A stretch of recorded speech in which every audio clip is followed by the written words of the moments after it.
Hello everyone. Today, the chapter we are doing is the chapter you love the most, and every teenager loves it. You know, this chapter is very good. How do organisms reproduce? Basically, the chapter is on reproduction. All right. So we'll look into this chapter. है ना, हम इस chapter को अच्छे से देखेंगे और देखते हैं इस चैप्टर में क्या क्या है, क्या क्या नहीं है. ठीक है, तो चैप्टर को स्टार्ट कर रहा हूँ मैं. तो इसके पहले मैंने जो चैप्टर नंबर आपको 5 पढ़ाया, जिसमें लाइफ प्रोसेसेस के बारे में पढ़ा आपने. लाइफ प्रोसेसेस में आपने ये पढ़ा, न्यूट्रिशन यानी डाइजेशन पढ़ा. ठीक है, इसकी जगह मैं ये भी लिख सकता हूँ कि डाइजेशन आपको मैंने ही पढ़ा है. देख सकते हो लेक्चर पढ़ा हुआ है, डाइजेशन, रेस्पिरेशन, ट्रांसपोर्टेशन, एक्सक्रीशन. उसके बाद चैप्टर नंबर 6 पढ़ा, जिसमें आपने नर्वस सिस्टम और एंडोक्राइन सिस्टम पढ़ा. ठीक है, अभी तक आपने जितने भी सिस्टम पढ़े ह्यूमन बॉडी वाले, वो सारे सिस्टम जो थे, वो एक लिविंग ऑर्गेनिज्म को जिंदा रखने के लिए इंपॉर्टेंट थे, इसेंशियल थे. Essential to maintain life of an individual organism. एक इंसान को या एक जानवर या किसी भी एक लिविंग ऑर्गेनिज्म को जिंदा रखने के लिए वो सारे सिस्टम बहुत ही ज्यादा जरूरी है. ठीक है. बट अब हम इस चैप्टर में रिप्रोडक्शन को पढ़ने जा रहे हैं. ठीक है, रिप्रोडक्शन इज नॉट, है ना, is not essential to maintain life of an individual organism. एक इंडिविजुअल ऑर्गेनिज्म की जिंदगी को चलाने के लिए या उसे जिंदा रखने के लिए, ठीक है, reproduction is not at all essential. जैसे अगर मैं कहूँ कि मुझे जिंदा रखना है, मुझे जिंदा रहना है, तो मुझे खाना पड़ेगा, मुझे श्वास लेना पड़ेगा, रिस्पायर करना पड़ेगा, मुझे ट्रांसपोर्टेशन मेरी बॉडी को, मेरे ब्लड को करना पड़ेगा, मतलब जो जो भी ऑक्सीजन मैं ले रहा हूँ सारे सेल के पास पहुंचाना पड़ेगा. और चौथा, एक्सक्रीट करना पड़ेगा जो भी मेरे अंदर, मेरे बॉडी के अंदर मेटाबॉलिक वेस्ट बन रहे हैं उन उसको. मेरे बॉडी के अंदर के नर्वस सिस्टम को भी वर्क करते रहना पड़ेगा. ठीक है, और मेरे अंदर के जितने भी एंडोक्राइन सिस्टम है, जो हार्मोनल सिस्टम्स है, वो सबको काम करना पड़ेगा मुझे जिंदा रखने के लिए. बट क्या मुझे रिप्रोडक्शन करना जरूरी है मुझे खुद को जिंदा रखने के लिए? एब्सोल्युटली नॉट, है ना. बट अगर हम बात करें एक स्पीसीज लेवल पे, स्पीसीज यानी अगर हम जैसे ह्यूमन, जैसे होमोसेपियन एक स्पीशीज है ना, तो अगर हम बात करें कि सिर्फ सेपियंस को जिंदा रखना है तो क्या रिप्रोडक्शन इसेंशियल है? हाँ. तो अगर मतलब जो स्पीशीज लेवल है, मतलब एक कम्युनिटी, एक स्पीशीज को जिंदा रखने के लिए इस रिप्रोडक्शन इज वेरी इसेंशियल, है ना. अगर इंसान रिप्रोड्यूस नहीं करेंगे, ह्यूमन रिप्रोड्यूस नहीं करेंगे, वो एक्सटिंक्ट हो जाएंगे. जैसे कोई भी एक स्पीशीज ले लो, जैसे डॉग ले लो, लायन ले लो, पैंथर ले लो, मतलब सारे, अगर कोई भी एक स्पीशीज लेवल पे अगर वो पूरी की पूरी स्पीशीज ही रिप्रोडक्शन को रोक देती है तो एक्सटिंक्ट हो जाएगी, वो मर जाएगी. इसलिए स्पीशीज लेवल पे लिखा हुआ है essential to maintain continuity of species, है ना, स्पीशीज. बट इंडिविजुअल लेवल पे इंडिविजुअल लेवल पे reproduction is not at all essential. तो आई होप ये पॉइंट आपको अच्छे से समझ में आ गया होगा, है ना, कि एक इंडिविजुअल को जिंदा रखने के लिए रिप्रोडक्शन जरूरी नहीं है. हालांकि एक स्पीशीज को जिंदा रखने के लिए रिप्रोडक्शन बहुत ज्यादा जरूरी है. ओके, अब हम बात करते हैं, पहले रिप्रोडक्शन वर्ड को हम तोड़ेंगे. ठीक है, तो री यानी फिर से, है ना, फिर से. अब प्रोडक्शन यानी पैदा करना, आई थिंक, है ना, पैदा करना, है ना, यानी फिर से पैदा करना. यानी प्रोडक्शन का मतलब पैदा करना और री यानी फिर से. तो रिप्रोडक्शन का मतलब आपको उसके वर्ड से ही आपको समझ में आ रहा होगा कि फिर से को प्रोडक्शन करना है ना. सो देखते हैं आगे क्या लिखा है. इसेंशियल टू मेंटेन, ये वाला पॉइंट हो गया, ये हो गया है. ठीक है. Lot of energy is use. ठीक है, रिप्रोडक्शन करने में बहुत ज्यादा एनर्जी की नीड होती है, बहुत ज्यादा बॉडी एनर्जी वेस्ट करती है, सॉरी, वेस्ट नहीं करती, मतलब बहुत ज्यादा बॉडी एनर्जी को यूज करती है. Create individual that look very much like themselves, similar because of DNA, not exact copies of them. ठीक है, जैसे आप जो हो, तो क्या आप अपने मम्मी पापा के एग्जैक्ट कॉपी हो?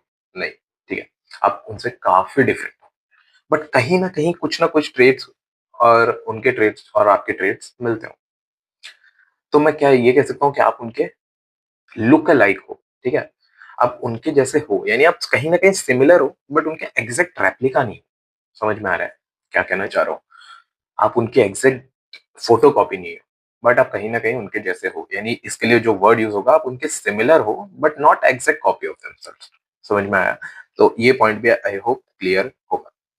ओके, यहाँ पे आपको सेल चैप्टर आपने छोटी क्लासेस में पढ़ा होगा. ठीक है, दिस इज अ सेल, है ना, this is an animal cell. More specifically this is an animal cell, ठीक है। अच्छा, अगर ये प्लांट सेल होता तो मुझे कैसे पता चलता कि ये प्लांट सेल है, ठीक है। ये आपके बुक में नहीं है, ये मैं छोटी क्लासेस में आपने पढ़ा होगा, मैं वहां से पूछ रहा हूँ, ठीक है। तो और सिंपल सी बात है, सेल वॉल होना चाहिए था, है ना। सेल वॉल होता तो ये एक प्लांट सेल होता, बट इसमें सेल वॉल दिख नहीं रहा है, ये सिर्फ प्लाज्मा मेम्ब्रेन है। So this is an animal cell, okay, leave it. हमें सेल से लेना देना नहीं है, सेल के अंदर हमें लेना देना है, एग्जैक्टली सेल के अंदर से भी हमें लेना देना नहीं है, हमें न्यूक्लियस के अंदर लेना है। सेल को जो सेंट्रली कंट्रोल करता है वो न्यूक्लियस होता है, ठीक है। तो दिस इज न्यूक्लियस। न्यूक्लियस के अंदर क्या होता है ना, ये जो जो आपको थ्रेड लाइक स्ट्रक्चर्स दिख रहे हैं, दिस इज क्रोमोसोम्स, है ना, compressed form of DNA. DNA आपने अभी तक बहुत सुना होगा कि डीएनए से आपको ये डीएनए टेस्टिंग, अपने अगर आपने वेब सीरीज देखी होंगी, अपने सीरियल्स देखे होंगे, डीएनए वर्ड आपने सुना होगा काफी, है ना। तो डीएनए है क्या, इट इज, ठीक है। तो डीएनए को हम समझेंगे, डीएनए का पहले फुल फॉर्म देखो, D oxy ribo nucleic acid, ठीक है। D oxy ribo nucleic acid, word को अभी नहीं समझना है, इसके फुल फॉर्म को नहीं समझना है, बस याद रख लेना, ठीक है। क्योंकि अगर मैं इसको एक एक चीज समझाने जाऊं कि इसको डी ऑक्सी क्यों कहा गया, तो मुझे इसका स्ट्रक्चर ड्रॉ करना पड़ेगा, ठीक है। तो मैं अभी वो बहुत ज्यादा ये आपके सिलेबस के बाहर चला जाएंगे, उतना आपने करेंगे नहीं, ठीक है। तो डीएनए का मतलब है डीऑक्सीराइबोन्यूक्लिक एसिड। ये क्या करता है, DNA contain information for inheritance of feature from parents to next generation, ठीक है। कुछ फीचर्स की जो इंफॉर्मेशन है वो कैरी करता है डीएनए, और यही डीएनए उन्हीं फीचर्स को पेरेंट से ऑफस्प्रिंग ऑफस्प्रिंग यानी चाइल्ड में लेके जाता है ना, नेक्स्ट जनरेशन में लेके जाता है। ये काम कौन करता है, डीएनए करता है। डीएनए होता क्या है, आपने सब सुना होगा। डीएनए होता क्या है, अभी मैंने बताया, सेल के अंदर न्यूक्लियस होता है, न्यूक्लियस के अंदर क्रोमोसोम होता है, और क्रोमोसोम कुछ नहीं बल्कि डीएनए का कंप्रेस्ड फॉर्म, यानी देखो ये दिस इज अ क्रोमोसोम, ठीक है। ये जो एक्स वाला आपको जो स्ट्रक्चर दिख रहा है ना, ये क्रोमोसोम, समझ में आ रहा है, देखना देखना अभी समझोगे आप, पूरा अच्छे से समझ जाओगे, ठीक है। तो क्रोमोसोम मतलब बहुत ज्यादा है, मतलब अगर आपने कभी पतंग पतंग पतंग हाँ, तो डोरी होगी, ठीक है, रस्सी। तो रस्सी को हम हाथ में ऐसे ऐसे करके लपेटते हैं, तो वो जो रस्सी है ना, एक सिंपल सी रस्सी ली मैंने, ठीक है। This is a thread in my hand, ठीक है, मेरे हाथ में एक थ्रेड है। तो ये थ्रेड जो है वो डीएनए है, और वो डीएनए को मैं ऐसे ऐसे ऐसे ऐसे ऐसे ऐसे ऐसे अपने हाथ में रैप कर लेता हूँ, तो वो हो जाता है क्रोमोसोम। तो अब आपको समझ में आया कि द वर्ड कंप्रेस्ड का मतलब क्या है, यानी ये जो मैंने इसको क्या कर दिया, मैंने उसको कंप्रेस कर लिया हाथ में लेके। सो this was the meaning of compressed, है ना। तो क्रोमोसोम देखो, तो क्रोमोसोम को अगर मैं वापस से उस डोरी को ऐसे ऐसे खोलूं, ठीक है, और ऐसे वापस से उसको सीधे कर दूं, तो क्या बन जाएगा, डीएनए बन जाएगा। समझ में आ रहा है, दिस वाज इट, है ना। तो देखो क्रोमोसोम से डीएनए, ये देखो ये ओपन हो रहा है, ये रस्सी ओपन हो रही है, तो ये डीएनए बन गया। डीएनए, अब जैसे ये इतनी लंबी डीएनए है, सपोज करो मेरे हाथ में जो थ्रेड है, ठीक है, मेरे पास वायर है, हाँ हाँ, वायर वायर वायर से समझा सकता हूँ। देखो दिस इज डीएनए, है ना, this is DNA, this is DNA.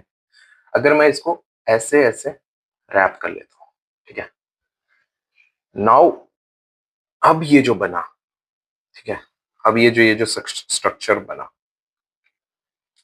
This is chromosome, ठीक है, ये क्रोमोसोम है। अब मैं इसको खोलूंगा, ठीक है, अब इसको ऐसे लेयर बाय लेयर इसको ओपन करूंगा वापस से, तो ये जब मैंने इसे पूरा ओपन कर दिया, this is DNA, this is DNA. DNA को एक स्पेसिफिक पार्ट को, सपोज करो इतना लंबा डीएनए है, और मैं इसका सिर्फ एक स्पेसिफिक पार्ट लेता हूँ, सपोज कर लो कहीं भी ले लेते हैं, हम इस स्टार्टिंग वाले पार्ट को ले रहे हैं समझने के लिए। इस स्पेसिफिक पार्ट को हम जीन कहेंगे, यानी segment of DNA is called as gene. समझ में आ रहा है, इस स्पेसिफिक पार्ट को हम क्या कहेंगे, डीएनए के भी स्पेसिफिक पार्ट, यानी डीएनए के एक सेगमेंट को जो एक इंफॉर्मेशन किसी चीज का रख रहा है, किसी एक कैरेक्टरिस्टिक का रख रहा है, किसी एक कैरेक्टर का रख रहा है इंफॉर्मेशन, वो एक पार्ट को हम जीन कहेंगे। सो आई होप आपको डीएनए, क्रोमोसोम और जीन के बीच का फर्क याद रहेगा, है ना। ऑल राइट, सो देखो ये समझना बहुत ज़रूरी था। क्यों? डीएनए, क्रोमोसोम और gene, chromosome, DNA and gene, ये आपको याद रखना बहुत ज़रूरी है। क्यों? क्योंकि इससे आपको ये चैप्टर तो अच्छे से समझ में आएगा ही, 7th जो रिप्रोडक्शन वाला चैप्टर है। इसके बाद जो हेरिडिटी वाला चैप्टर है, वो आपको और बेहतरीन ढंग से समझ में आएगा। ठीक है?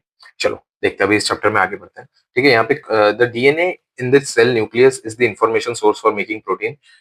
डीएनए अपने डीएनए क्या करता है ना, आपकी बॉडी के हर चीज को रेगुलेट करता है। डीएनए के पास सारी चीज का इंफॉर्मेशन होता है कि अगर आपका बाल होगा तो आपके बाल की लेंथ क्या होगी, आपके बाल किस उम्र में झड़ेगी, मतलब गिरेंगे, और आपके बाल का कलर क्या होगा, मतलब उसके पास सारे इंफॉर्मेशन होते हैं।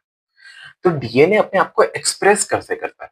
ठीक है, डीएनए अपने आप को एक्सप्रेस कैसे करता है? डीएनए क्या करता है, प्रोटीन बनाता है, और वो प्रोटीन उस चीज को एक्सप्रेस करता है, प्रोटीन अपने आप को एक्सप्रेस करता है। तो this is flow of information, जिसे हम अगर आप 11th में बायो लोगे तो इसे हम सेंट्रल डॉग्मा कहते हैं। ठीक है, हालांकि ये वर्ड आपको याद नहीं रखना है, इसे सेंट्रल डॉग्मा कहते हैं। This is flow of information, है ना, कि प्रोटीन बनता कैसा है हमारी बॉडी में। तो देखो, डीएनए पहले अपने आप को आरएनए में बना कन्वर्ट करता है, और आरएनए से फिर प्रोटीन बनता है, और प्रोटीन क्या करता है, सारे बायोलॉजिकल प्रोसेस को हमारी बॉडी के अंदर रेगुलेट कौन करता है? प्रोटीन। तो डीएनए सबसे पहले अपने आप को आरएनए में कन्वर्ट करेगा, ठीक है, और आरएनए अपने आप को प्रोटीन में कन्वर्ट करेगा, और वो प्रोटीन जाके सारे बायोलॉजिकल प्रोसेस को कंट्रोल करेगा, रेगुलेट करेगा। ठीक है, I hope I am very much clear till here, है ना? मैं बहुत ज्यादा अगर आपको समझ नहीं आ रहा हो, ठीक है, तो प्लीज कमेंट में बताना, but I hope I am making sense right now. Alright, okay. If the information is change, ठीक है, अगर ये प्रोटीन, मान लो कुछ अलग टाइप का प्रोटीन बन जाता है, different protein will be made, है ना? अगर डीएनए ने कुछ अलग इंफॉर्मेशन दिया तो प्रोटीन डिफरेंट बनेगा, और उसके वजह से कैरेक्टरिस्टिक भी डिफरेंट बन जाएगा। तो different protein will eventually lead to altered body design. ठीक है, ऑलराइट। सो प्रोटीन के चेंज होने से जो बॉडी के डिजाइन है वो भी चेंज हो जाएंगे। So that's it. ओके, अब हम यहाँ पे देखेंगे रिप्रोडक्शन एट सेल्यूलर लेवल। अभी तक हम जितना भी पढ़ रहे हैं ना, ये पूरा रिप्रोडक्शन इन सेल्यूलर लेवल ही पढ़ रहे हैं, कि एक्चुअली में सेल के लेवल पे रिप्रोडक्शन में होता क्या है, सेल के लेवल पे अभी हम पढ़ रहे हैं। क्योंकि मैंने आपको बताया है, सेल से टिश्यू बनता है, टिश्यू से ऑर्गन बनता है, ऑर्गन से ऑर्गन सिस्टम से ऑर्गेनिज्म, ऑर्गेनिज्म से लिविंग। ठीक है, तो रिप्रोडक्शन में अभी हम सेल के लेवल पे पढ़ रहे हैं, इसके बाद हम ऑर्गेनिज्म के लेवल पे भी पढ़ेंगे, पहले सेल के लेवल पे हम देख रहे हैं। देखो, मैंने आपको फिर से बता रहा हूँ, ये this is an animal cell, है ना, this is animal cell. Animal cell के अंदर एक न्यूक्लियस है, न्यूक्लियस के अंदर ये जो थ्रेड लाइक स्ट्रक्चर है वो क्या है? क्रोमोसोम। ठीक है, क्रोमोसोम ओपन होंगे तो डीएनए बन जाएंगे, मैंने आपको अच्छे से समझाया। और ये डीएनए, ठीक है, chemical reaction to build copies of DNA, और ये डीएनए अपने आप को कॉपी कर लेंगे केमिकल रिएक्शन के थ्रू। ठीक है, उसके बाद ये डीएनए, इसके बाद यहाँ पे वेरिएशन आएगा। ठीक है, जब कॉपी हो रही होगी ना डीएनए में, तो कुछ वेरिएशंस आ जाएंगे। ठीक है, एग्जैक्ट कॉपी नहीं बनेगी। अगर एग्जैक्ट कॉपी ही बनेगी तो फिर सबके सब एग्जैक्ट फोटो कॉपी नहीं बन जाएंगे। मतलब आप अपने मम्मी पापा से एकदम एग्जैक्ट बन जाओगे, आप हो या मम्मी पापा हो पता ही नहीं चलेगा, पर दोनों अलग अलग हो। समझ रहे हो? हालांकि लोअर ऑर्गेनिजम्स में, जैसे अमीबा, पैरामीशियम, यूग्लिना, ठीक है, इन सब में अ, जो डीएनए की एग्जैक्ट कॉपी बनती है, एग्जैक्ट रेप्लिका, और अगर चेंजेस होती भी है तो इतनी नेग्लिजिबल होती है कि दैट डजंट मैटर, है ना? ठीक है, तो अभी देखो न्यूक्लियस के अंदर क्या हो रहा है, ये जो पूरा पोर्शन चल रहा है, ये न्यूक्लियस के अंदर हो रहा है। क्रोमोसोम ओपन होगा, डीएनए बन जाएगा, डीएनए अपने आप को केमिकल रिएक्शन करके डुप्लीकेट कर लेगा। उसके बाद वेरिएशन होगा। ठीक है, वेरिएशन होगा डीएनए के अंदर, और two similar copies of DNA, ठीक है, दो कॉपी बन जाएगी। ठीक है, but not identical. Identical copies बनेंगी नहीं, मैंने पहले बोला एग्जैक्ट सेम नहीं बनेगी। ठीक है, अब देखो बाहर क्या होगा। ये मैं आपको क्या समझा रहा हूँ कि सेल कैसे डिवाइड हो रहे हैं। ठीक है, एक सेल था, उसके अंदर न्यूक्लियस था, न्यूक्लियस के अंदर ये सब काम हो गया, दो डीएनए बन गए। अब एक म्यान में क्या दो तलवारें रह सकती है? नहीं। अब न्यूक्लियस को अलग होना है, ठीक है, तो न्यूक्लियस अलग होंगे तो सेल भी तो अलग होंगे ना। क्यों दो डीएनए बने? दो डीएनए न्यूक्लियस के अंदर क्यों बने? ताकि एक डीएनए एक सेल के पास चला जाए, दूसरा डीएनए दूसरे सेल के पास चला जाए। हम क्या कर रहे हैं, अम, मैं फिर से रिपीट करता हूँ। देखो, हम यहाँ पे कर रहे हैं सेल को डिवाइड। ठीक है, सेल के अंदर होता है न्यूक्लियस, तो न्यूक्लियस के अंदर पहले डिवीजन करना पड़ेगा, पहले न्यूक्लियस को डिवाइड करना पड़ेगा, तब तो सेल, क्योंकि एट द एंड जो सेल को कंट्रोल कर रहा है वो तो न्यूक्लियस है ना? तो न्यूक्लियस कैसे डिवाइड होगा? तो न्यूक्लियस के अंदर का जो पहले मटेरियल है वो डिवाइड होगा। तो न्यूक्लियस के अंदर जो मटेरियल है वो क्या है? क्रोमोसोम है। क्रोमोसोम को हमने ओपन कर दिया तो डीएनए बन गया और डीएनए अपने आप को डुप्लीकेट कर लिया। तो अब जब डीएनए 2 बन गए, तो अब डीएनए 2 हो गए अंदर, तो डीएनए 2 हो गए तो अब न्यूक्लियस डिवाइड होगा और न्यूक्लियस डिवाइड होगा तो सेल डिवाइड होगा। समझ में आ रहा है? ठीक है। अब देखो सेल कैसे डिवाइड होगा। तो अब साइटोप्लाज्म में क्या हो रहा होगा? सेल ऑर्गेनेल भी डिवाइड हो रहे होंगे। जितने भी सेल ऑर्गेनेल है, mitochondria, Golgi body, endoplasmic reticulum, lysosome, ये सब डिवाइड हो रहे होंगे, है ना?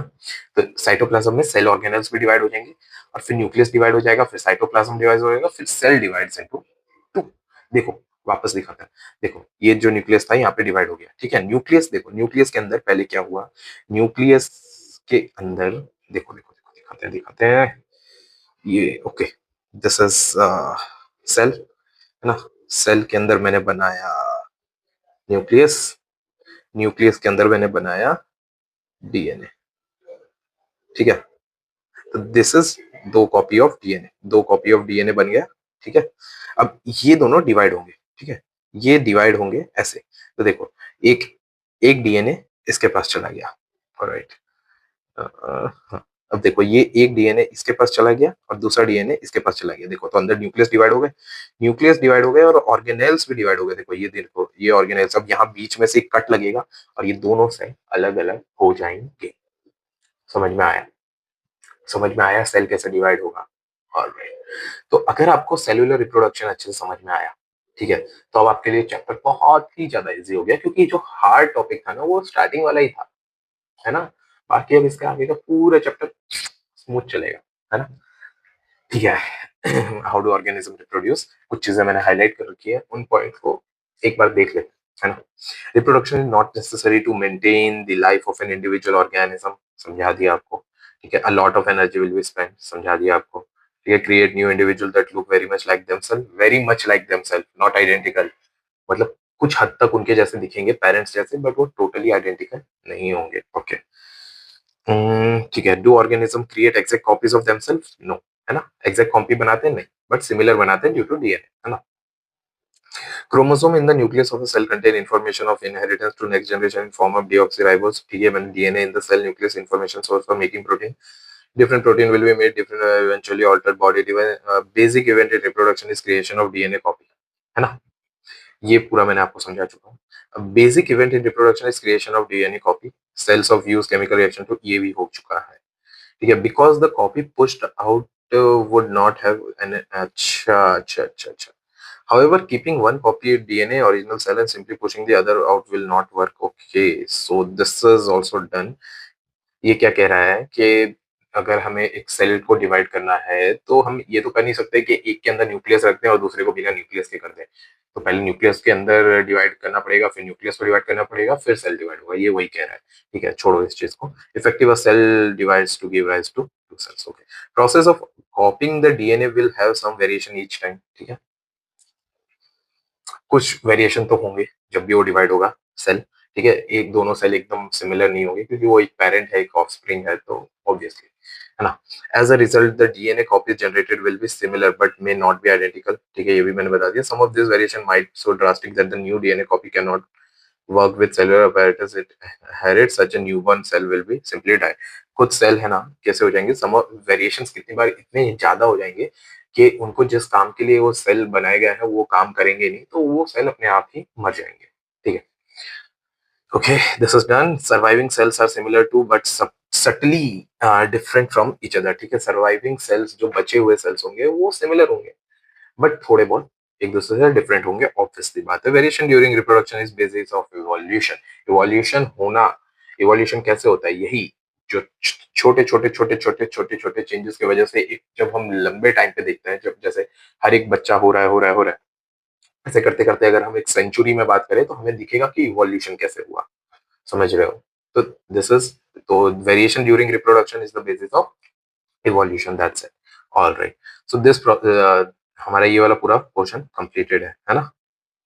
अब इंपॉर्टेंस ऑफ वेरिएशन देख लेते हैं। वेरिएशन की इंपॉर्टेंस क्या है? The consistency of DNA copying during reproduction is important for maintenance of body design that allow the organism to use that particular niche, ठीक है। उस एनवायरनमेंट में ढलने के लिए जो जो इंफॉर्मेशन एक न्यू बॉर्न को चाहिए, वो सारा डीएनए ही देता है, ठीक है। वही बता रहे हैं, डीएनए कॉपिंग ही देता है, और डीएनए कॉपिंग में और भी जो भी नई चेंजेस हुई है उनको भी अडेप्ट करने के लिए वो जो वेरिएशंस है, इसलिए वो इम्पोर्टेंट है। सपोज करो कि अरे यार, आपने वो ब्लैक मॉथ और व्हाइट मॉथ वाली कहानी सुनी होगी। जैसे इंडस्ट्रियल रिवॉल्यूशन के पहले एक पेड़ पे, ठीक है, एक कहानी सुनाता हूँ। इंडस्ट्रियल रिवॉल्यूशन के पहले एक पेड़ पे व्हाइट मॉथ रहती थी। इंडस्ट्रियल रिवॉल्यूशन का मतलब कि कभी कोई पॉल्यूशन नहीं है इस दुनिया में, एक पेड़ पे व्हाइट मॉथ रहती है, व्हाइट कलर के कुछ इंसेक्ट्स रहते हैं। इंडस्ट्रियल रिवॉल्यूशन हुआ, ठीक है, तो क्या होगा, उस कुछ मॉथ्स ब्लैक होते गए, वेरिएशंस के कारण अब सारे मॉथ ब्लैक पैदा हुए। क्यों ब्लैक होते गए? ताकि वो उस पेड़ के साथ कैमोफ्लेज कर सके, वो पेड़ के अंदर छुप सके, वो ब्लैक के कारण दिखेंगे नहीं। तो ये कहीं ना कहीं एक वेरिएशन क्रिएट हुआ ताकि उस एनवायरनमेंट में वो सरवाइव कर सके, वो स्पीशीज। तो दिस वाज, ठीक है, this was importance of variation. Reproduction is therefore linked to stability of population of species, ठीक है। रिप्रोडक्शन, इसलिए ये stability of population of species, niches की बात हो रही है, टेम्परेचर्स, ठीक है, वाटर लेवल्स। मतलब स्टेबिलिटी ऑफ पॉपुलेशन कैसे आता है एक स्पीशीज में? एक पहले तो नीश की वजह से आता है, नीश यानी हैबिटाट, है ना। उसके बाद टेम्परेचर की वजह से आता है, वाटर लेवल्स की वजह से आता है, मेटेओराइट्स हिट्स, तो ये सब की वजह से कुछ ना कुछ वेरिएशंस आते रहते हैं। If a population of reproducing organism were suited to a particular niche and if the niche were drastically altered the population could be wiped out, है ना। क्या बोला गया कि पॉपुलेशन वेर सूटेड फॉर, देखिए, पर्टिकुलर निश के लिए, मतलब एक पर्टिकुलर हैबिटाट के लिए एक पॉपुलेशन, मतलब एक स्पीशीज थी, ठीक है। अगर इफ द निश वर ड्रास्टिकली ऑल्टर्ड, ठीक है, अगर वो मान लो कि वो हैबिटाट पूरा ही चेंज हो गया, तो क्या वो स्पीशीज सर्वाइव कर पाएगी बिना वेरिएशन के? अगर वेरिएशन नहीं होगा तो नहीं, वो मर जाएगी। समझ रहे हो? तो यहीं पे वेरिएशन का रोल आता है, ताकि वो वेरिएशन उनको उस चेंजिंग एनवायरनमेंट में भी उन्हें जिंदा रखने के लिए रिस्पॉन्सिबल होती है। Alright, okay. However, if some variation were to be present in a few individuals in this population, there would be some chances for them to survive. If there were a population of bacteria living in a temperature water, and if the water temperature were to be increased by global warming, most of these bacteria would die, but the few variant resistant to heat would survive. Further variation is, ठीक है। क्या कह रहे हैं कि देखो, एक पानी में, एक नदी में सपोज करो, एक पानी है जिसमें ना बहुत सारे बैक्टीरिया रहते हैं। अचानक से उस पानी का लेवल बहुत ज्यादा बढ़ जाता है, पानी की जो टेम्परेचर लेवल है वो इंक्रीज होता है, यानी वो पानी गर्म हो जाता है। तो क्या बैक्टीरिया बचेंगे? नहीं बचेंगे। पर क्या सारे मर जाएंगे? नहीं, कुछ एडप्ट हो जाएंगे, कुछ वेरिएशन क्रिएट कर देंगे, और अपने जो न्यू, जो भी न्यू ऑफस्प्रिंग होंगे, जो नए डिविजन्स करके अपने बच्चे बनाएंगे, उनमें वो हीट रेजिस्टेंट, वो पहले से ही हीट रेजिस्टेंस लेके पैदा होंगे। समझ रहे हो? तो जिसके कारण क्या वो बैक्टीरिया अब हीट की वजह से मरेंगे? नहीं, उस टेम्परेचर पे तो नहीं मरेंगे। समझ में आ रहा है? तो यहीं पे वेरिएशन का रोल आता है। सो आई होप वेरिएशन भी आपको क्लियर होगा, ठीक है। समरी देख लेते हैं, ठीक है। DNA is hereditary material which is present inside nucleus. So hereditary material क्या है? जो आपके पेरेंट्स से ऑफस्प्रिंग के अंदर इंफॉर्मेशन को कैरी करता है, वो कौन है? DNA. DNA replication cause variation, है ना। डीएनए रेप्लिकेशन की वजह से ही वेरिएशन क्रिएट होता है। So new cell will be similar but may not be identical to original cell, ठीक है। ये भी हमने डिस्कस कर लिया कि नया सेल सिमिलर होगा बट उसके आइडेंटिकल नहीं होगा। Variation is useful for survival of species over time. Variation किस लिए एसेंशियल है? सर्वाइवल ऑफ स्पीसीज के लिए, ठीक है। इंडिविजुअल के लिए रिस्पॉन्सिबल है नहीं। टाइप्स ऑफ रिप्रोडक्शन, अब हम रिप्रोडक्शन के अंदर घुस रहे हैं। हमने सेलुलर लेवल जो हार्ड टॉपिक था वो पूरे को हम समाप्त कर चुके हैं। Type of reproduction, A sexual और सेक्सुअल, दो टाइप के रिप्रोडक्शन है, ठीक है। पहले तो हम ए सेक्सुअल को बहुत ब्रीफली डिस्कस करेंगे, उसके बाद हम सेक्सुअल पे जाएंगे।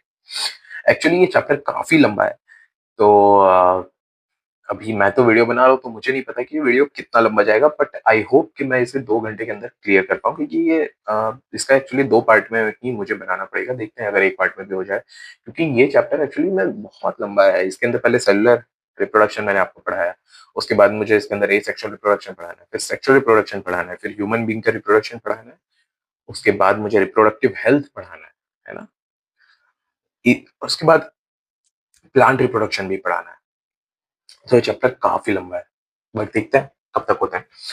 चैप्टर को हम बहुत ही अच्छे से कवर अप करेंगे, हम बिल्कुल भी भगाने का ट्राई नहीं करेंगे। ओके, तो ए सेक्सुअल रिप्रोडक्शन हम देखते हैं। तो यहाँ पे सिंगल इंडिविजुअल से ही बच्चा हो जाएगा, ठीक है? एक अकेला इंडिविजुअल एक ही काफ़ी है। यहाँ पे 2 इंडिविजुअल चाहिए होंगे, एक ऑब्वियसली एक मेल और एक फीमेल चाहिए होगा सेक्सुअल सेक्सुअल रिप्रोडक्शन के अंदर। एसेक्सुअल के अंदर गैमीट फॉर्मेशन नहीं होगा, ठीक है? कोई गैमीट नहीं बनेंगे, इसमें गैमीट बनेगा, सिंपल सी बात है। आइडेंटिकल ऑफस्प्रिंग्स, है ना? एसेक्सुअल रिप्रोडक्शन के अंदर जो ऑफस्प्रिंग्स होंगे वो आइडेंटिकल होंगे, यानी एग्जैक्ट फोटोकॉपी होंगे अपने पेरेंट के। पर सेक्सुअल के अंदर नहीं होंगे क्योंकि जेनेटिकली वो लोग सिमिलर होंगे बट आइडेंटिकल नहीं होंगे, ठीक है? यूजफुल फॉर रैपिड मल्टीप्लिकेशन, ठीक है? अगर जल्दी मतलब ये जो ए सेक्सुअल रिप्रोडक्शन है ना ये फास्ट है और ये जो सेक्सुअल रिप्रोडक्शन है ये स्लो है, useful to generate more variation in species. Okay, अब हम ए सेक्सुअल रिप्रोडक्शन को और अच्छे से देखने जा रहे हैं, ठीक है? ए सेक्सुअल रिप्रोडक्शन के अंदर आपको 5 रिप्रोडक्शन पढ़ने हैं, नहीं देख लो 5 नहीं है, आई थिंक ज्यादा है, ठीक है? शायद 6 है, 4 2 6, ओके। देखो पहला है fission, fragmentation, regeneration, budding, vegetative propagation और स्पोर फॉर्मेशन। ये 6 एसेक्सुअल रिप्रोडक्शन आपको पढ़ना है, ठीक है? फिजन के अंदर 2 पढ़ना है आपको, बाइनरी फिजन और मल्टीपल फिजन। देख लेते हैं क्या-क्या है। देखो फिजन के अंदर बहुत ईज़ी है, आपने इनको छोटी क्लासेस में भी पढ़ रखा है फिजन को, ठीक है? तो देखो पहला बाइनरी फिजन, इसमें क्या होगा ना कि एक सेल टूट के 2 सेल में बन जाएगा। समझ में आ रहा है? जैसे देखो ये एक था binary fission in amoeba, amoeba एक था, ये बड़ा होते गया, जैसे इसका अच्छा खासा बड़ा हो गया, बीच में से कट लग गया और ये 2 बन गए। तो बाइनरी का मतलब है 2, ठीक है? तो एक सेल से 2 सेल में कन्वर्ट हो गए। सो दिस इज, ठीक है? 2 सेल्स आर फॉर्म्ड। ये इस बाइनरी फिजन के एग्जांपल्स कौन-कौन होंगे? ऐसा कौन-कौन ऐसे रिप्रोडक्शन कौन-कौन करते हैं? बैक्टीरियाज करते हैं, प्रोटोजोअन्स करते हैं, अमीबा करते हैं, लेशमानिया करता है, ठीक है? और ये जो लेशमानिया है, ये काला अज़र नाम की बीमारी के लिए रिस्पॉन्सिबल होता है। ऑलराइट, देखो बाइनरी फिजन इन लेशमानिया, ठीक है? देखो ये लेशमानिया है, ये भी पहले अपने लेंथ को बढ़ाएगा बट ये देखो, हाँ, ये देखो इसका ये जो है ना, इसको क्या कहते हैं? फ्लैजिला। ये फ्लैजिला की लेंथ इसकी बढ़ी, उसके बाद ये 2 में, ठीक है? 2 हो गए, ठीक है? वीप लाइक स्ट्रक्चर होता है ऑन वन एंड। ठीक है, तो देखो मल्टीपल फिशन में एक्चुअली होता क्या है? मल्टीपल फिशन में एक ऑर्गेनिज्म है, ठीक है? वो ऑर्गेनिज्म अपने साइज में ग्रो करेगा और उसके अंदर बहुत सारे सेल बन रहे होंगे, ठीक है? बहुत सारे मल्टीपल सेल्स अंदर तैयार हो गए होंगे और वो ईच सेल, जितने भी सेल उसके अंदर बने, वो सारे सेल अपने आप में एक ऑर्गेनिज्म में कन्वर्ट हो जाएंगे, ठीक है? जब ये सेल मर जाएगा, तो वो सारे सेल इसके अंदर से निकल जाएंगे और वो सारे सेल अपने आप में एक ऑर्गेनिज्म में कन्वर्ट हो जाएंगे। सो this was example of multiple fission. जब मैं स्पोर फॉर्मेशन पढ़ा रहा हूँ तब भी ऐसा ही कुछ हो रहा होगा, ठीक है? तो पहले ओके, चलो पहले स्पोर फॉर्मेशन ही डिस्कस कर लेते हैं, ठीक है? देखो स्पोर फॉर्मेशन में क्या होता है ना कि ये देखो ये ब्रेड है ना, ब्रेड के ऊपर ये जो काले काले धब्बे हैं, ये दिस इज स्पोर फॉर्मेशन, है ना? तो देखो इसको जूम आउट, जब आप इसको जूम करोगे ना तो ये कुछ ऐसा दिखेगा, ऐसा, ठीक है? तो ये यहाँ पे एक स्पोर बना हुआ होता है और ये स्पोर्स के अंदर बहुत सारे टाइनी ब्लॉब ऑन स्टिक, ठीक है? इसको पहले तो इस स्ट्रक्चर को क्या कहते हैं? टाइनी ब्लॉब ऑन स्टिक, यानी ये इसको हमने ब्लॉब कह दिया और इसको हमने स्टिक कह दिया, तो ये एक छोटा सा, ठीक है? अब ये ब्लॉब के अंदर क्या हो रहा होगा ना कि बहुत सारे मल्टीपल स्पोर्स बन चुके हैं। अच्छा, अब ये देखो मल्टीपल फिजन और इसमें डिफरेंस क्या है? मल्टीपल फिजन में ये जो था ये एक ऑर्गेनिज्म था, ठीक है? और यहाँ पे ये जो कवरिंग है ये सिर्फ आउटर कवरिंग है, ये कोई एक ऑर्गेनिज्म नहीं है। मल्टीपल फिजन में ये एक ऑर्गेनिज्म है बट यहाँ पे ये एक सिर्फ आउटर कवरिंग है, ये आउटर टफ कवरिंग है। और मल्टीपल फिजन में ये एक ऑर्गेनिज्म था, ये डिफरेंस है, ठीक है? ब्लॉब्स आर स्पोरेंजिया, ठीक है? ये जो ब्लॉब्स हैं, ये ब्लॉब की बात हो रही है, ये एक स्पोरेंजिया है, ठीक है? ये स्पोरेंजिया व्हिच कंटेन सेल्स, इसके अंदर बहुत सारे सेल्स हैं और spores that can eventually develop into Rhizopus individually. और जब ये फटेंगे तब इनके अंदर से जितने भी क्या है स्पोर्स निकलेंगे वो सारे के सारे एक राइजोपस इंडिविजुअल में डेवलप हो जाएंगे, ठीक है? Spores are covered by thick walls that protect them until they come into contact with another moist surface and can begin to grow, ठीक है? स्पोर्स आर, ठीक है? जो ये जो स्पोर्स निकलेंगे, है ना? ये जितने भी स्पोर्स निकल रहे हैं काले काले, ठीक है? ये एक थिक वॉल से कवर्ड है, प्रोटेक्टेड है। ये जब तक नहीं टूटेंगे जब तक ये किसी मॉइस्ट सरफेस के कांटेक्ट में ना आ जाए, ठीक है? और ये फिर इंडिविजुअली ग्रो कर जाएंगे। सो मैंने इसीलिए मल्टीपल फ्यूजन के बाद तुरंत स्पोर फॉर्मेशन बता दिया क्योंकि बहुत लोगों को स्पोर फॉर्मेशन और मल्टीपल फ्यूजन सेम लग रहा है। स्पोर फॉर्मेशन और मल्टीपल फ्यूजन का मैं फिर से एक और बार डिफरेंस आपको बता देता हूँ, समझा देता हूँ। देखो स्पोर फॉर्मेशन के अंदर ये जो स्पोर्स हैं, ठीक है? ये जो ब्लॉब है इनके अंदर बहुत सारे स्पोर्स जर्मिनेट हो रहे हैं, ठीक है? ये जो ब्लॉब है वो एक नॉन लिविंग है ना? ये कोई लिविंग नहीं है, बट जो मल्टीपल फिशन है वो एक ऑर्गेनिज्म के अंदर सेल डेवलप्स हो रहे हैं, और वो सेल जब ये ऑर्गेनिज्म मरता है और ये फटता है तब वो जो सेल है वो एक इंडिविजुअल में कन्वर्ट हो जाते हैं। हालांकि स्पोर के अंदर, इसके अंदर स्पोर बनते हैं ब्लॉब के अंदर, और वो सारे ब्लॉब भी एक इंडिविजुअल में कन्वर्ट हो जाते हैं, बट ये एक स्पोर है, इन्हें अभी भी जर्मिनेट होना बाकी है। हालांकि मल्टीपल फिजन में वो जर्मिनेट हो चुके होते हैं, उन्हें बस निकलना है। समझ में आ रहा है? So this vas deferens between multiple fission and spore formation. और राइट, और फ्रेगमेंटेशन की अब हम बात करते हैं। फ्रेगमेंटेशन में देखो कुछ नहीं होता है, ये जो एक ऐसा है, ठीक है, ये दिस इज एन ऑर्गेनिज्म, ठीक है, अभी इसको ऐसे ऐसे कट लग गया, है ना, ये एक ऑर्गेनिज्म था। तो अब देखो यहाँ पे क्या है ना कि एक स्पेसिफिक ऐसे ऐसे दिया हुआ है, ये बीच में है ना सेल वॉल बनी होती है, वहीं पे एक कट लग गया, और ये देखो पहले पहले ये एक ऑर्गेनिज्म है, पहले समझो, ठीक है। अब यहाँ पे मैंने एक कट मारा, देखो ये कट लिखा हुआ है, तो ये एक अलग ऑर्गेनिज्म बन गया, और ये दोनों एक अलग ऑर्गेनिज्म बन गए। अब यहाँ पे भी एक कट लगेगा, तो ये एक अलग ऑर्गेनिज्म बन गया, ये एक अलग ऑर्गेनिज्म बन गया, और ये एक अलग ऑर्गेनिज्म बन गया, जिसे हम फ्रेगमेंट कहते हैं, ठीक है। So this was all about fragmentation. एक बार हम पढ़ लेते हैं। Organism break up from specific location, ठीक है, एक स्पेसिफिक लोकेशन से into smaller pieces upon maturation, ठीक है, और स्मॉलर पीसेस में टूटते हैं upon maturation, each piece develop into new individual, और हर एक पीस एक नए इंडिविजुअल में डेवलप होता है, ठीक है। इसका एग्जांपल है स्पाइरो कायरा, है ना। इसमें देखो मल्टीपल फिजन का जो ये एग्जांपल ध्यान देना, प्लाज्मोडियम मलेरियल पैरासाइट, ठीक है, ये बहुत इंपॉर्टेंट है ना। रीजनरेशन की अगर हम बात करते हैं, ठीक है, रीजनरेशन की बात करते हैं, तो रीजनरेशन में क्या होता है, if organism is somehow cut और broken into many pieces, each piece grow into a complete organism, ठीक है। रीजनरेशन और फ्रेगमेंटेशन, आपको दोनों में भी कंफ्यूजन होगा, तो रीजनरेशन और फ्रेगमेंटेशन को भी ढंग से सुनना, ठीक है। इस समहाउ कट और ब्रोकन इनटू मेनी पीसेस, ठीक है। अब रीजनरेशन में क्या हो रहा है ना, छिपकली की पूंछ वाली बात है, कि छिपकली की पूंछ काट दोगे तो वो वापस से रीजनरेट हो जाएगा, वही वाली बात है। जैसे यहाँ पे देखो रीजनरेशन इन प्लेन एरिया बताया हुआ है, प्लेन एरिया को हमने दो तीन पार्टों में कट कर दिया और वो सारे के सारे एक अलग अलग इंडिविजुअल बन जाएंगे, ठीक है। Regeneration is carried out by specialised cell, ठीक है, उस जहां पे वो स्पेशलाइज्ड सेल्स होंगे सिर्फ वहीं पे रीजनरेशन होगा, क्योंकि ये रीजनरेशन एक स्पेशलाइज्ड सेल्स ही कर सकते हैं। जैसे छिपकली की पूंछ में एक स्पेशलाइज्ड सेल्स होते हैं, इसलिए वो पूंछ वापस से ग्रो हो जाता है। समझ में आ रहा है? Okay. This cells proliferate and make large number of cell from this mass of cell difference.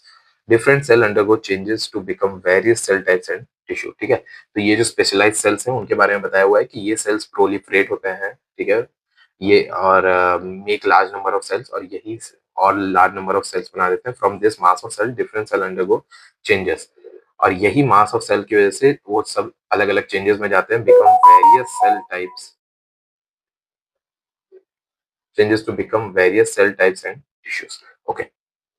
Regeneration is not a type of reproduction, instead it is used for repair. ठीक है, रीजनरेशन किसी रिप्रोडक्शन का type नहीं है, एक repair के लिए use होता है, जैसे एग्जांपल में हाइड्रा, है ना। ओके, सो रीजनरेशन भी आपको क्लियर होगा। अब हम चौथे रिप्रोडक्शन की तरफ जाते हैं, बर्डिंग की तरफ, ठीक है। बर्डिंग में देख लो, ये एक प्लांट है, यहाँ पे एक बर्ड निकला, ये बर्ड बड़ा होते गया, और ये बर्ड एट द एंड अलग होके ये एक नया हाइड्रा बना देगा। So this was all about budding, ठीक है। पढ़ लेते हैं। Bud develop into an outgrowth cell division, ठीक है, यहाँ पे सेल डिवीजन होने के कारण यहाँ पे एक आउटग्रोथ निकला और ये बर्ड बड़ा होते गया, ठीक है। This bird develop into tiny individuals, ये बर्ड बड़े होते होते एक tiny individual, and at maturity detach from parent body and become more independent, become new independent individual. Okay, alright. Vegetative propagation की अगर हम बात करें तो रूट, स्टेम और leaf develop into new plant. Vegetative propagation में क्या हो रहा होगा ना कि रूट, स्टेम और लीफ से नए प्लांट बन रहे होंगे, है ना। देखो इसमें एग्जांपल है पोटैटो, स्टेम से क्या बनता है, पोटैटो। लीफ से कौन सा बनता है, ब्रायोफाइलम, है ना। जिससे जो पोटैटो की स्टेम है उससे वापस से एक नया प्लांट बन जाता है। जैसे ब्रायोफाइलम की जो लीव्स है उनसे वापस से एक नया प्लांट बन जाता है। Leaf notches bear buds which develop into plant. Bryophyllum के लीफ पे एक लीफ की नॉच होती है, उन नॉच बड़े होके नए प्लांट में कन्वर्ट हो जाते हैं। आर्टिफिशियल मेथड की बात करूं तो लेयरिंग और ग्राफ्टिंग। एग्जांपल शुगर केन, रोज और ग्रेप्स, है ना। तो आर्टिफिशियल मेथड यानी वेजिटेटिव प्रोपोगेशन दो टाइप का है, एक तो नेचुरल मेथड, एक आर्टिफिशियल मेथड। ठीक है, नेचुरल मेथड में तो मैंने रूट स्टेम लीफ बता दिया, और आर्टिफिशियल मेथड में लेयरिंग और ग्राफ्टिंग। ठीक है, लेयरिंग और ग्राफ्टिंग क्या होता है? ओके, लेयरिंग और ग्राफ्टिंग को समझाया हुआ नहीं है आपके बुक के अंदर, बस नाम दिए हुए हैं लेयरिंग और ग्राफ्टिंग। इसके एग्जांपल है sugar cane, roses and grapes. But ठीक है, आपको याद रखने के लिए मैं आपको समझा देता हूँ। लेयरिंग के अंदर क्या होता है ना, जैसे एक पेड़ है, ठीक है, वो पेड़ के एक ब्रांच को मोड़ के मैंने वापस से उसे रोप दिया।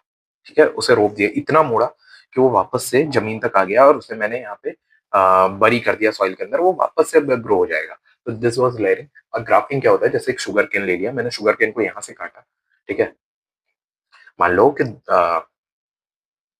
दो प्लांट हैं। ठीक है, शुगर केन वाला एग्जांपल भूल जाओ। ठीक है, बट मैं बता दूं ग्राफ्टिंग शुगर केन में यूज होता है, बट ठीक है, शुगर केन वाला एग्जांपल भूल जाओ। सपोज करो एक प्लांट है और यहाँ पे एक दूसरा प्लांट है। ठीक है, मैंने इस प्लांट को आधा उड़ाया, इस प्लांट को आधा उड़ाया, इस प्लांट के ऊपर वाले पार्ट को इधर लाके ज्वाइन कर दिया, दिस इज ग्राफ्टिंग। ठीक है, ठीक है, ये एक आर्टिफिशियल मेथड है, इनके नाम दिए हुए हैं, आपको याद रखना है। ठीक है, plant raised by vegetative propagation can bear flower fruits and earlier than those produce from seed. ठीक है, जो सीड से बनते हैं और जो ये वेजिटेटिव प्रोपोगेशन से बनते हैं, तो वेजिटेटिव प्रोपोगेशन वाले जल्दी फ्लावर और फ्रूट्स दे देते हैं कंपैरेटिव टू सीड्स वाले प्लांट्स के, है ना, ये जल्दी फ्लावरिंग कर देते हैं। ठीक है, all plant produce are genetically similar to parent plant. ठीक है, जेनेटिकली सिमिलर होते हैं पेरेंट प्लांट से। ऑलराइट, यहाँ पे अब टिश्यू कल्चर के बारे में दिया हुआ है। तो टिश्यू कल्चर क्या है ना, कि टिश्यू देखो, प्लांट लाइक बनाना, अच्छा ठीक है, टिश्यू कल्चर को हम पहले समझ लेते हैं कि new plants are grown by removing tissue और separating cells from growing tip of plant. ठीक है, the cells are then placed in an artificial medium where they divide. ठीक है, मतलब समझो कि स्टेम सेल्स जो होते हैं प्लांट के, स्टेम सेल्स मैं आपको कैसे समझाऊं, स्टेम सेल्स यानी स्टेम सेल्स नहीं, मतलब जो जहाँ पे ऑक्सिन ऑक्सिन मैंने आपको लास्ट चैप्टर में पढ़ाया था, तो जहाँ पे सपोज करो कि प्लांट के टिप पे ऑक्सिन होता है, तो वो वाले टिप को निकाल लिया गया।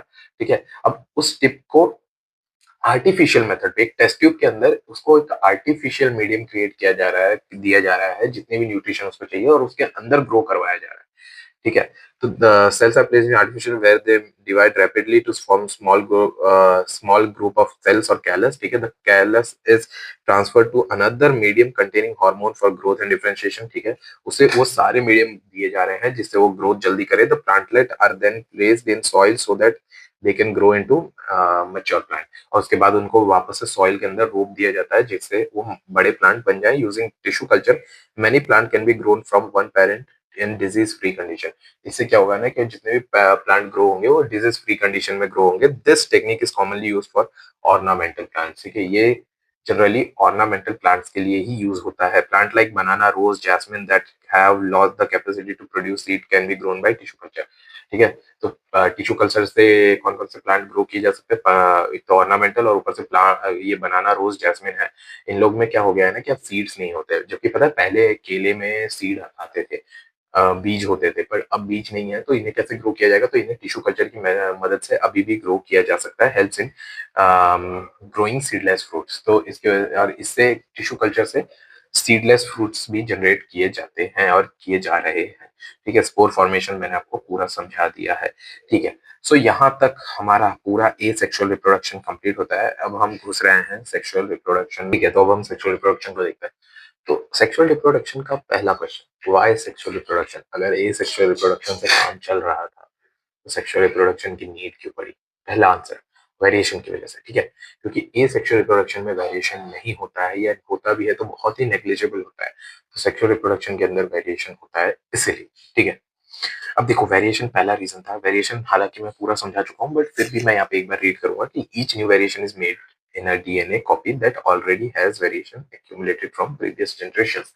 प्रीवियस जनरेशन में भी जितने वेरिएशन हुए हैं, और इस जनरेशन में एक और वेरिएशन ऐड होके आएगा, समझ रहे हो? तो ये पूरे प्रीवियस जनरेशन के वेरिएशन और इस जनरेशन के तो न्यू इंडिविजुअल को मिल जाएंगे, जिससे वो उसके सर्वाइवल के चांसेस ऑब्वियसली बढ़ जाएंगे, जिसकी वजह से। ठीक है, कंबाइनिंग वेरिएशन फ्रॉम टू और more individual would thus create new combination of variants. ठीक है, मदर फादर दो लोग चाहिए। ठीक है, मेल और फीमेल चाहिए सेक्सुअल रिप्रोडक्शन के लिए। अब दोनों में ऐसे वेरिएशंस होंगे। इन पहले तो फादर के साइड के पुराने जनरेशन के वेरिएशंस और फादर के वेरिएशन, ये सब मिलके एक वेरिएशन चाइल्ड में जाएंगे, और इधर की पूरी जनरेशन की वेरिएशन फीमेल की साइड की, मदर की साइड की, और मदर की वेरिएशन, ये सारे मिलके चाइल्ड के अंदर जाएंगे तो एक नए, ठीक है, ये एक हाईली मतलब ये कॉम्बिनेशन ऑफ वेरिएशंस को डिस्कवर करेगा, ठीक है, जिसके कारण एक नए कॉम्बिनेशन ऑफ वेरिएशन इन्वेंट होंगे जिसके कारण उसके सर्वाइवल के चांसेस इंडिविजुअल के बढ़ जाएंगे, ठीक है। दूसरा है मियोसिस। दूसरा रीजन क्या है? मियोसिस। मियोसिस क्या है? Process of cell division that create gamete with half the normal number of chromosome, ठीक है। दूसरा है कि सेक्सुअल रिप्रोडक्शन में मियोसिस होता है। मियोसिस क्या होता है कि आपको सबको पता होगा, ठीक है, कि जैसे ह्यूमन ये मेल है, ठीक है, तो वो सपोज करो मेल के अंदर कितने हैं, छोड़ो इसको, देखो रुको, मेल के अंदर 46 क्रोमोसोम, फीमेल के अंदर 46 क्रोमोसोम। अगर मैं ऐसे ही कर देता हूँ तो ये हो जाएंगे 72, ठीक है। तो जो नए इंडिविजुअल के अंदर आ जाएंगे 72 क्रोमोसोम, तो इंडिविजुअली चेंज हो जाएगा, समझ रहे हो? सिर्फ जैसे डाउन सिंड्रोम, ठीक है, डाउन सिंड्रोम एक बीमारी है जिसमें आपकी हाइट नहीं बढ़ती और मतलब आपके सारे बॉडी ऑर्गन छोटे हो जाते हैं, छोटे रह जाते हैं। वो पता है कैसे होता है? सिर्फ एक क्रोमोसोम के चेंज की वजह से। यहाँ पे तो सीधा डबल हो जाएगा। सोचो आपकी बॉडी के अंदर कितने लार्ज वेरिएशन आ जाएंगे, है ना?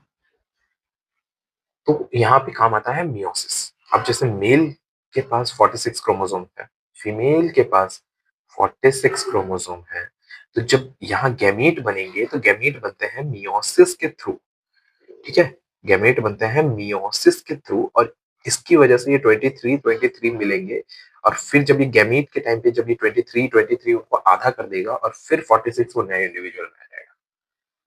तो समझ में आ रहा है मियोसिस क्यों इंपॉर्टेंट है? ठीक है, तो this was reason of doing sexual reproduction. देखो जर्म सेल और गैमीट की मैं बात करता हूँ, ठीक है, तो जर्म सेल या गैमीट्स क्या होते हैं? गैमीट गैमीट्स इतना सुन तो रहे हैं कि मियोसिस 46 से 23 हो जाते हैं गैमीट्स के अंदर, बट ये गैमीट होता क्या है? गैमेट देखो क्या होता है, स्पेशल लीनिएज ऑफ सेल्स, ठीक है, formed in specialized organ in which only half the number of chromosome and half the amount of DNA as compared to non-reproductive cells। Special lineage of cells, ठीक है, मतलब basically वही वाली बात है कि 46 क्रोमोसोम से 23 क्रोमोसोम आया तो ये गैमीट के अंदर ही पॉसिबल है। तो अगर आपको कोई पूछे कि ह्यूमन बॉडी का एक ऐसा सेल बताओ अ, जिसके अंदर 2n क्रोमोसोम ना होके n नंबर ऑफ क्रोमोसोम्स हो, तो वो गैमीट होगा, समझे? तो ये क्या है? Special lineage of germ cells है, ठीक है, ये जर्म सेल्स इनको कहते हैं, गैमीट्स को जर्म सेल्स भी कहते हैं।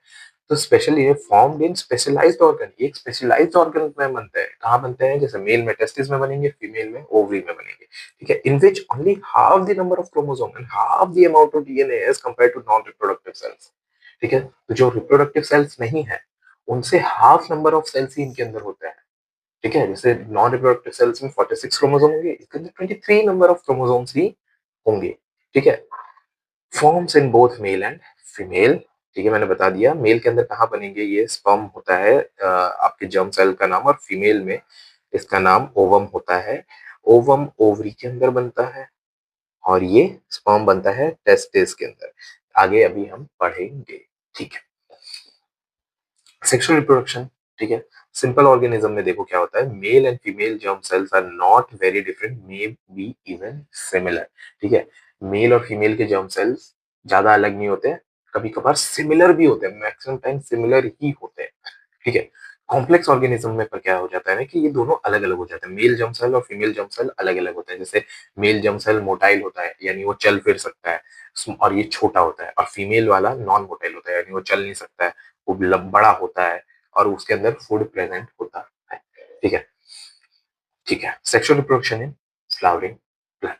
अब हम सेक्सुअल रिप्रोडक्शन पहले प्लांट के अंदर पढ़ेंगे, उसके बाद एनिमल के अंदर पढ़ेंगे, और एनिमल में भी स्पेसिफिकली कौन सा एनिमल के बारे में हम पढ़ते हैं? ह्यूमन बींग्स, जो इस दुनिया का सबसे बड़ा एनिमल है, जो सबसे खूंखार एनिमल है, ठीक है। फिलहाल हम फ्लावरिंग प्लांट यानी प्लांट्स के बारे में पढ़ेंगे। अच्छा, हमने फ्लावरिंग प्लांट्स ही मैंने क्यों बोला, ठीक है, फ्लावरिंग प्लांट्स यानी एंजियोस्पर्म्स, है ना। आपने छोटी क्लासेस में ये पढ़ा ही होगा कि प्लांट किंगडम पढ़ा होगा आपने, जिसके अंदर एल्गे, ब्रायोफाइट, स्टेरिडोफाइट, जिम्नोस्पर्म, एंजियोस्पर्म। तो एंजियोस्पर्म्स कौन है? जो आज के प्लांट्स हैं, जो अभी के प्लांट्स हैं, उन्हें हम एंजियोस्पर्म्स कहते हैं, जिनका अभी दुनिया चल रही है, जिनकी वजह से, ठीक है।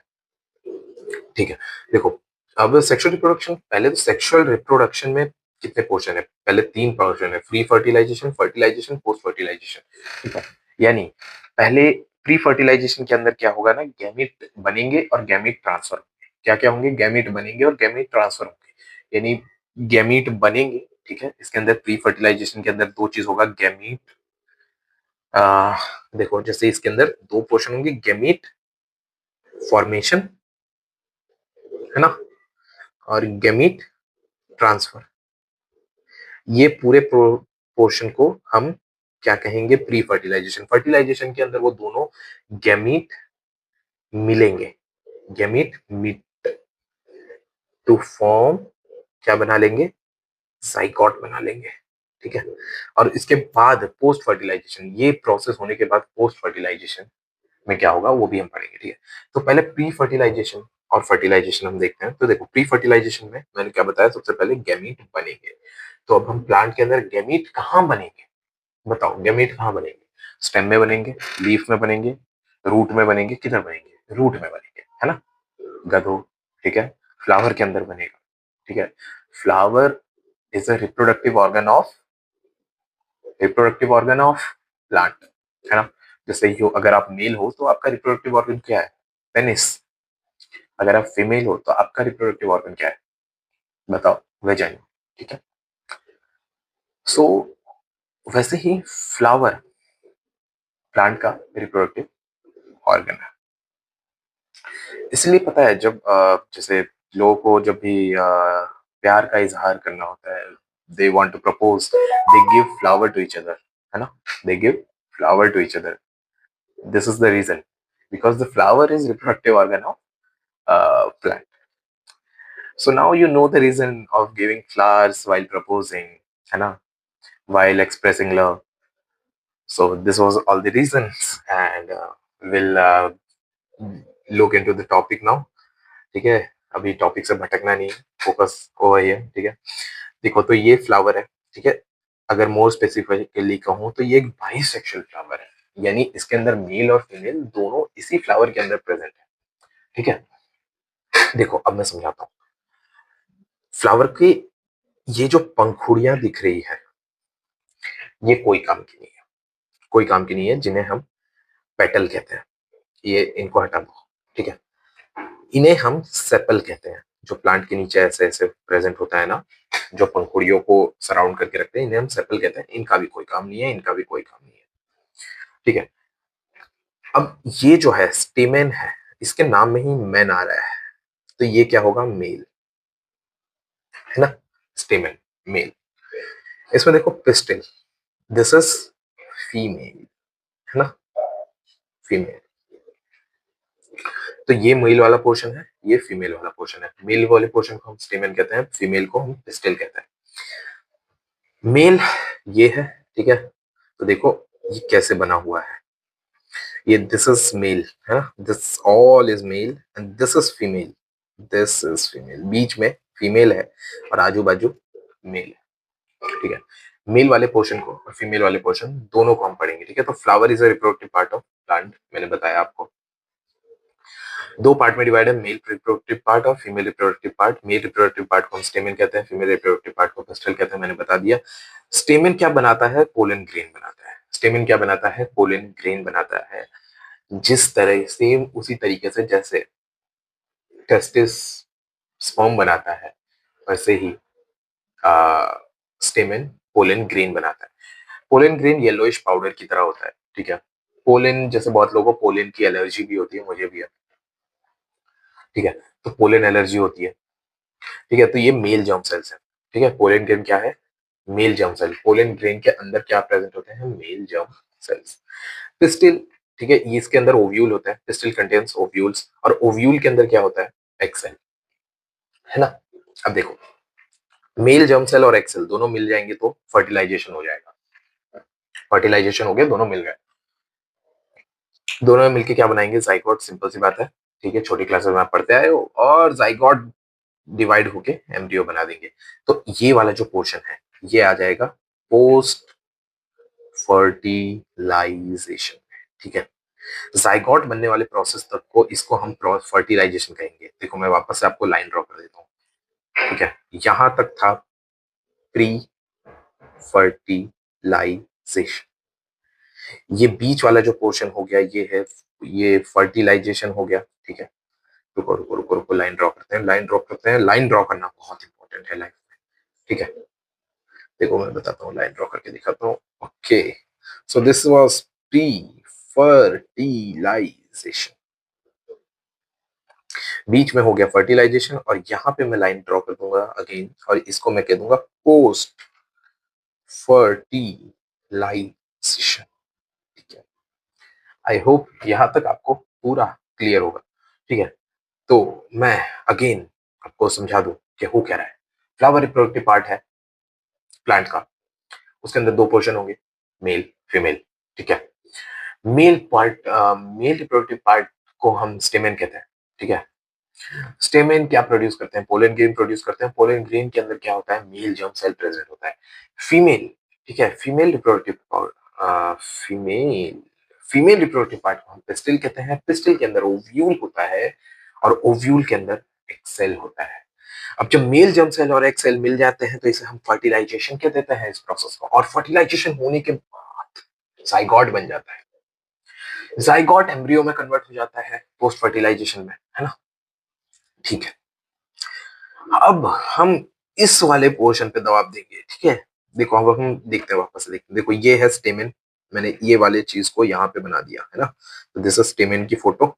ये एंथर होता है, इस ऊपर वाले पोर्शन को हम एंथर कहते हैं, और नीचे वाले पोर्शन को हम फिलामेंट कहते हैं। ये था स्टेमेन, ये पिस्टिल है ना। देखो ऊपर वाले पोर्शन को हम क्या कहते हैं, स्टिग्मा। फर्स्ट देखो 1 नंबर मारा हुआ है। बीच वाला ये वाला जो पोर्शन है इसे हम स्टाइल कहते हैं, और जो तीसरा ये वाला जो पोर्शन है इसे हम ओवरी कहते हैं। 3 नंबर मारा हुआ है। ठीक है, तो अगर मैं कहूँ स्टेमेन में कितने पार्ट होते हैं, दो। कौन कौन से, एंथर फिलामेंट। पिस्टिल में कितने पार्ट होते हैं, 3। कौन कौन से, स्टिग्मा स्टाइल ओवरी, है ना, याद रहेगा। ओके, अब देखो होता क्या है, होता क्या है, होता कुछ इस तरीके से है कि, बताता हूँ क्या होता है, अच्छे से बताऊंगा। एक सेकंड मुझे देख लेने दो। ओके, हम्म, तो होगा क्या, मैंने आपको पहले भी बताया कि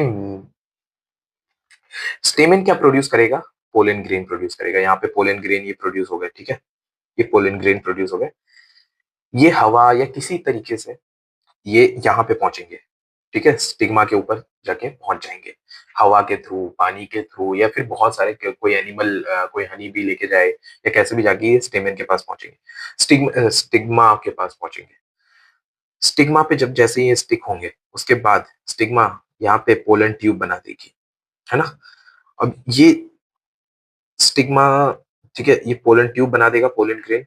पोलन ग्रेन के अंदर से पोलन ट्यूब निकलेगा, और वो स्टिग्मा को चीरते हुए, स्टाइल को चीरते हुए, ओव्यूल को चीरते हुए ये फीमेल जर्म सेल तक पहुंच जाएगा, यानी एग सेल तक पहुंच जाएगा।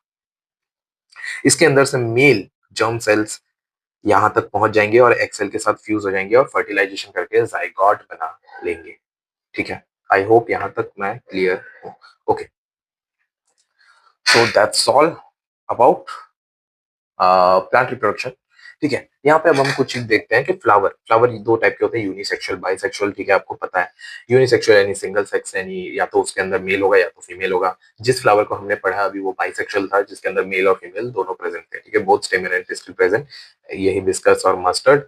और इसमें यूनिसेक्सुअल में या तो स्टेमन प्रेजेंट होगा या फिर पिस्टिल प्रेजेंट होगा। ठीक है, ये प्रेजेंट है, पॉजिटिव यानी प्रेजेंट। ठीक है, और एग्जांपल पपाया और वाटरमेलन। ठीक है, पॉलिनेशन, पॉलिनेशन क्या होता है, तो जो प्रोसेस है ना, स्टिग्मा से जो प्रोसेस है, स्टेमेन्स के, स्टेमेन में क्या होता है, क्या होता है, एंथर। तो स्टेमेन के एंथर से पोलन ग्रेन को फीमेल के स्टिग्मा तक पहुंचाने के जो प्रोसेस को हम पॉलिनेशन कहते हैं। ठीक है, पॉलिनेशन का क्या मतलब है, transfer of pollen from anther to stigma. ठीक है, इसको हम क्या कहते हैं, पॉलिनेशन कहते हैं। देखो दो टाइप की पॉलिनेशन होते हैं, self pollination, cross pollination. Self pollination यानी खुद को ही पॉलिनेट कर रहे हैं, यानी खुद ही खुद में कर रहे हैं। तो खुद ही खुद में कौन कर रहा होगा, जो बाइसेक्सुअल होगा। सिंपल सी बात है ना, अगर उसके अंदर वो फ्लावर खुद ही खुद में रिप्रोडक्शन कर रहा है, तो सेल्फ पॉलिनेशन कौन कर पाएगा जिस फ्लावर के अंदर मेल और फीमेल दोनों प्रेजेंट होंगे। अगर कोई एक प्रेजेंट है तो थोड़ी कर पाएगा। तो यानी यूनिसेक्सुअल फ्लावर सेल्फ पॉलिनेशन तो नहीं कर सकता, वो सिर्फ क्रॉस पॉलिनेशन ही करेगा, ठीक है, वो दूसरे प्लांट के साथ करेगा। सेल्फ पॉलिनेशन बाइसेक्सुअल फ्लावर करेगा, तो यही लिखा हुआ है कि ओनली अकर इन बाइसेक्सुअल फ्लावर, ठीक है। ये transfer occur in same flower, मैंने बताया ना, वो सेम फ्लावर के अंदर ही उसका ये ट्रांसफर हो जाएगा, पॉलिनेशन हो जाएगा। क्रॉस पॉलिनेशन अलग, उसके पास खुद या तो मेल है या तो उसके पास सिर्फ फीमेल है, तो उसको किसी अदर फ्लावर के साथ करना पड़ेगा, है ना। तो वो हो सकता है वो फ्लावर उसी प्लांट का हो, या हो सकता है वो फ्लावर किसी दूसरे प्लांट का हो। इन दोनों को ही हम क्रॉस पॉलिनेशन में रखेंगे, ठीक है। ठीक है, पॉलिनेटिंग एजेंट की अब मैं बात करता हूँ। तो पॉलिनेटिंग एजेंट यानी पॉलिनेशन करवाता कौन है, कौन से एजेंट्स हैं इसके बीच में। यानी एजेंट यानी कौन, यानी जो देखो देखो जो मेल के स्टेमेन में जो ये बना, मेन के स्टेमेन में एंथर के अंदर पोलन ग्रेन बना, और वो पोलन ग्रेन को कौन पहुंचाएगा, कौन पहुंचाएगा, कैसे पहुंच, देखो अगर खुद में पहुंचाएगा तो उसे सेल्फ कह देंगे, दूसरे में पहुंचाएगा तो क्रॉस कहेंगे, बट पहुंचाएगा कौन, समझ रहे हो, तो कौन पहुंचाएगा। तो वो जो पहुंचाने वाले लोग हैं उन्हें हम पॉलिनेटिंग एजेंट्स कह देंगे। तो वो लिविंग भी हो सकता है, नॉन लिविंग भी हो सकता है। जनरली कौन कौन पहुंचाते हैं, विंड हवा के थ्रू पहुंच जाता है, वाटर के थ्रू पहुंच जाता है, या फिर कोई एनिमल उसे पहुंचाता है। एनिमल में भी ज्यादातर हनी बीज पहुंचाती है ना, ठीक है, याद रहेगा। Okay, so this was all about pollinating agents. I hope यहाँ तक मैं टोटल क्लियर हूँ। यहाँ पे हमने प्री फर्टिलाइजेशन और फर्टिलाइजेशन को अच्छे से पढ़ लिया है। अब हम पोस्ट फर्टिलाइजेशन यानी फर्टिलाइजेशन होने के बाद, यानी जाइगोट बनने के बाद अब क्या होगा। तो अब देखो क्या होगा, जाइगोट डिवाइड करेगा, एम्ब्रियो में कन्वर्ट हो जाएगा, है ना, ठीक है। और एम्ब्रियो को ही हम फ्यूचर प्लांट कहते हैं, और एम्ब्रियो को जैसे ही अप्रोप्रिएट कंडीशन मिलेगा वो सीडलिंग्स में कन्वर्ट हो जाएगा, ठीक है, जर्मिनेशन करके। यानी एम्ब्रियो जैसे ही उसको अप्रोप्रिएट कंडीशन मिलेगा वो सीडलिंग यानी फूल जाएगा, है ना। ओव्यूल जो होता है, ओव्यूल क्या था, ओव्यूल ओव्यूल ओव्यूल, इसको हम ओव्यूल कहते हैं। This thing this female germ cell, या फिर ओव्यूल, फीमेल जर्म सेल को ही हम ओव्यूल कहते हैं। तो ये जो फीमेल जर्म सेल था जिसके अंदर रिप्रोडक्शन हुआ, वो सीड में कन्वर्ट हो जाएगा, ठीक है। सीड के अंदर सीडलिंग होगा, और ये सीडलिंग ही फ्यूज करके एक नया प्लांट बनाएगा, यानी सीड के अंदर सीडलिंग होगा, समझ रहे हो ना। यानी ये एम्ब्रियो ओव्यूल के अंदर था ना, ओव्यूल के अंदर ही तो हुआ, ये फीमेल जर्म सेल के अंदर ही तो ये फर्टिलाइजेशन हुआ, तो अभी भी तो अंदर ही रहेगा। तो यानी ये सीड के अंदर सीडलिंग रहेगा, तो ये ओव्यूल जो है वो सीड में कन्वर्ट हो जाएगा, जाइगोट एम्ब्रियो में कन्वर्ट होकर वो सीडलिंग में कन्वर्ट हो जाएगा, है ना। ओवरी, ओवरी फ्रूट में कन्वर्ट हो जाएगी। ओवरी क्या थी, ovary ovary ovary ovary, this was the ovary, है ना। ये फ्रूट में कन्वर्ट हो जाएगा। तो जब आप फ्रूट खा रहे होते हो तो आप बेसिकली आप एक प्लांट के ओवरी को खा रहे हो, है ना, ठीक है। तो फ्रूट में कन्वर्ट हो जाएगा। तो हमने फ्रूट खाया, अब देखो इसको अपोजिट जाओ, यहां से ऐसे जाओ, हमने फ्रूट खाया तो हमें सीड मिला, और सीड के मतलब फ्रूट के अंदर सीड था, और सीड के अंदर क्या था, सीडलिंग था। क्लियर, समझ में आया, अच्छे से समझ में आया, बहुत ही अच्छे से मैंने इस चीज को समझाया, ठीक है। अब देखो, petal, sepal, stigma, style, stamen, shrivel and fall off, इन सब के साथ क्या होगा, ये सारे के सारे झड़ जाएंगे, गिर जाएंगे, ठीक है। So this was all about post fertilisation, ठीक है। पोस्ट फर्टिलाइजेशन अच्छे से क्लियर है, ठीक है। यहाँ पे जर्मिनेशन बता रहे हैं। अच्छा, जर्मिनेशन क्या होता है ना, मतलब जो जर्मिनेशन यानी जो सीड जर्मिनेट करेगा तो उसे हम जर्मिनेशन कहते हैं, ठीक है। ये जर्मिनेशन में एक फोटो दिया हुआ है, देखो ये प्लूम्यूल है, ऊपर वाले को हम प्लूम्यूल कहते हैं, फ्यूचर शूट, यानी जो शूट वाला पोर्शन जहां से शूट जनरेट होगा उसे हम प्लूम्यूल कहते हैं, और जो नीचे जिससे रूट जनरेट होगा उसे हम रेडिकल कहते हैं, ठीक है। और ये कॉटिलेडन्स है, ठीक है, दिस इज कॉटिलेडन्स, ठीक है। तो ये क्या बता रखा है, लिंग बता रखा है, ठीक है, ओके। तो यहाँ पे हमारे वीडियो का फर्स्ट पार्ट कंप्लीट होता है। इसके बाद इस चैप्टर में ज्यादा कुछ बचा नहीं है, ह्यूमन रिप्रोडक्शन है, that's it. So I hope you enjoyed this video. This is Mayank Patel signing off.